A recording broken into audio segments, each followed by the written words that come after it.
Today's tipple review is the Darling Distillery Gin.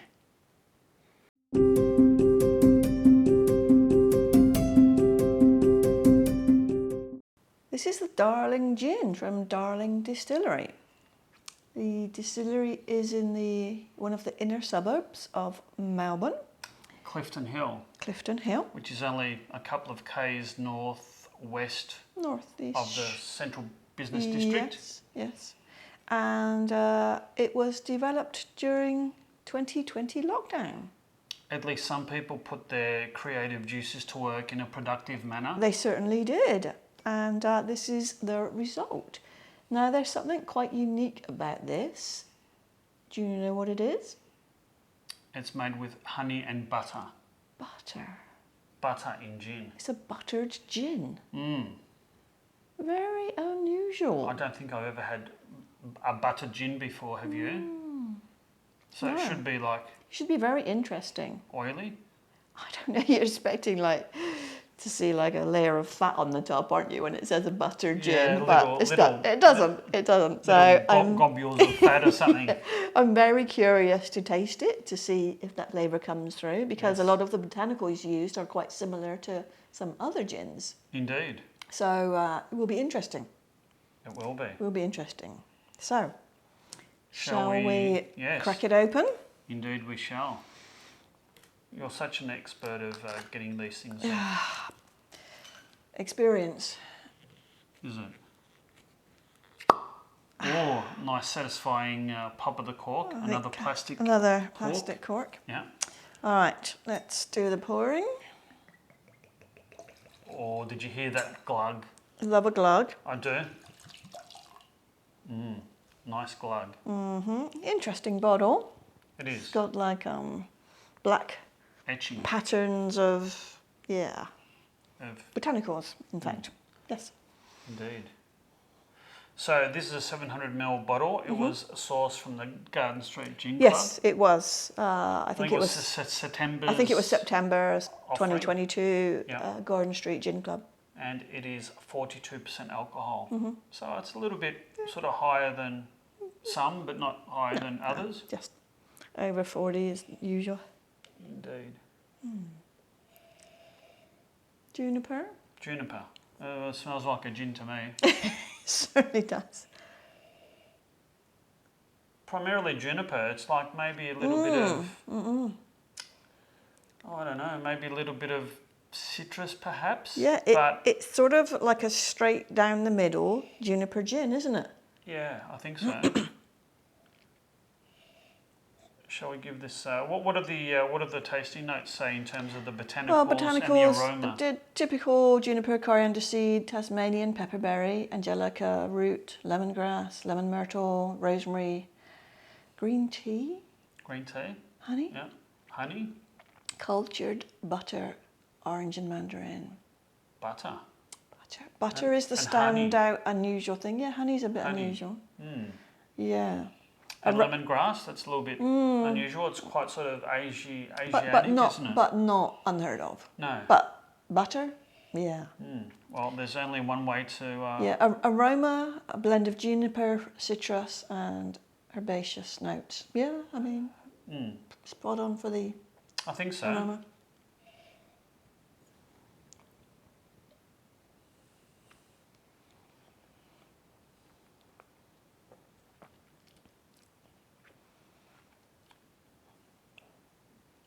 Initially quite smooth and creamy.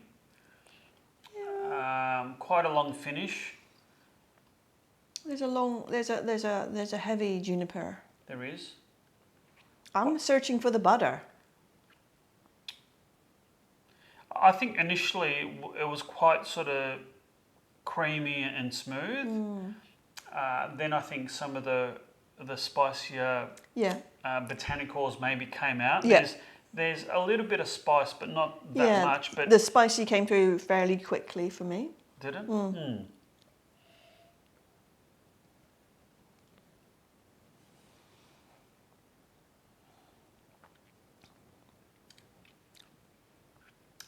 It's quite aromatic in the mouth. It's sort of It's got quite a long finish. The initial taste is quite smoothie. On the second taste, it's not quite as spicy as the first one was.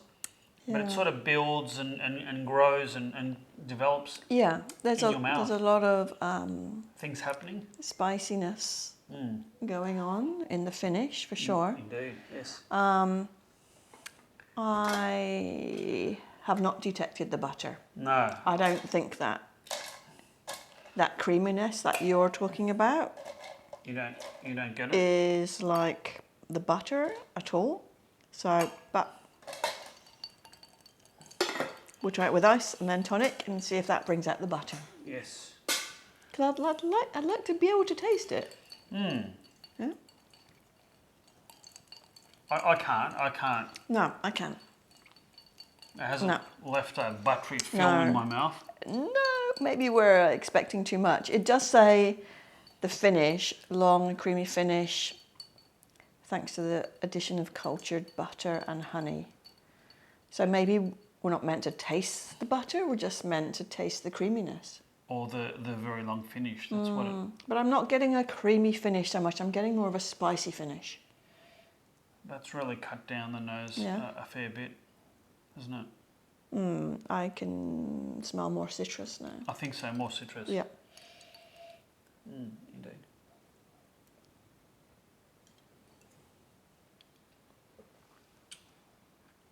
Well, that's changed it quite a lot, isn't it? Yes. Huge. It's dampened down what I thought was quite strong spiciness. Yes. Yeah. It's smoothed it out quite a bit. It has. Yep. And I think maybe the smoothness has been dampened down a little bit. I think the aromatics are a little bit more pronounced because the other things have been lessened, perhaps. I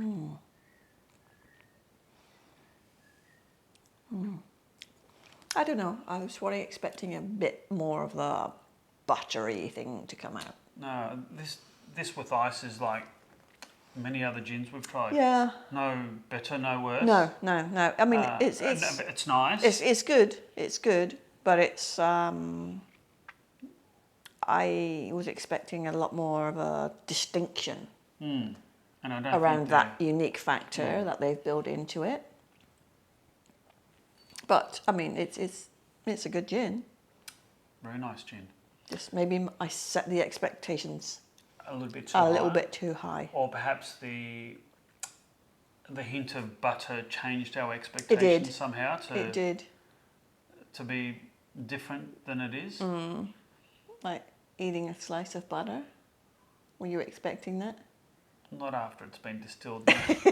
No. No. Let's see if it's Get the nice tonic. gin and tonic. Get the tonic. Get the tonic. I'll reach over and get it. So we're using Fever Tree Mediterranean tonic, and as usual,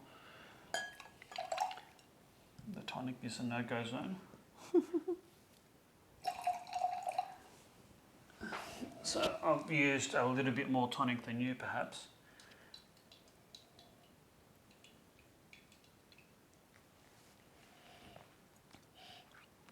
Nose is cut down a little bit more, but it's still pronounced gin. Juniper.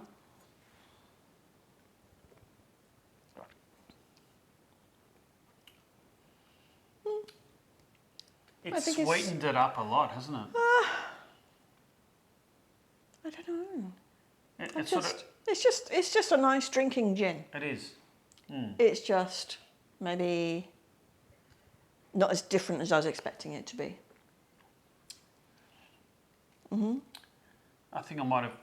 can I try yours? I think I've probably put too much tonic in. Do you want to try mine?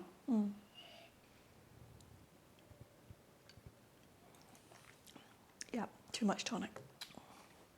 Yeah, I think yours is a better... I could add more gin, but... Yeah. Yeah, I think I've overdone it with the gin. Over-tonicked. Over-tonicked. And I didn't really put much in, did I? It's really unusual because some of the Australian gins that we've had lately seem to be quite delicate, that if you put too much tonic, you sort of wash the flavours out. Oh, what I would really like to know, if you're watching and if you love drinking gin, like, do you like put loads of tonic in or just a dash so that you can still taste the gin? Because I think sometimes even if you put 1-to-1 tonic to gin in, It's too much. it might be a bit too much. I mean, yeah, some of the recipes in the Garden Street gin book that comes with this suggests 30 mils of gin and 90 of tonic. So it's like 1 to 3, isn't it? You're going to completely drown it out. So I would love to know if, I mean, you might as well just be drinking any gin. Or just tonic. Or people like the alcohol. I guess they do, well. but you're right. You could be drinking anything it doesn't when really you matter. drown it in tonic. Yeah, I'd agree with that. So I'd really love to know if you love a good speciality gin, but if you do you then drown it in tonic or do you just add a little bit? I'm curious, genuinely curious to know. I'm curious too. Yeah, because I just like to taste it still. Yes. On that pleasing note, it hasn't sort of blown us away. It hasn't blown us away, but I'll certainly drink it. And it's not quite as buttery as the advertising would have us believe, perhaps. Maybe it's just a clever marketing gimmick. Maybe the butter will come through at a later date when we test it, and I'll go, oh, I can taste butter. Well, sometimes happens on a different day. If that ever happens, we'll add an addendum to this. Yes. Well, on that very pleasing note, hopefully you've liked this video. If so, please do hit the like and subscribe buttons. I'll really appreciate it. And on that note, Joe. Yes, Maxima. Until next time. Cheers.